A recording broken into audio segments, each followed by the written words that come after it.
Hi guys. In this video tutorial I am going to show you steps to configure cPanel email account in Outlook via IMAP. I am going to use an email address I have created in the previous video. Find the link to the video in the description. Step 1, open Outlook and select File.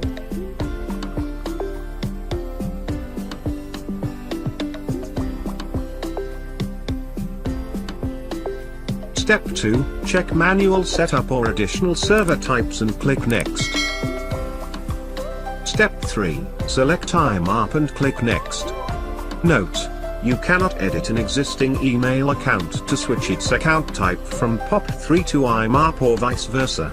To change the account type, you must add a new account of the desired type, POP3 or IMAP.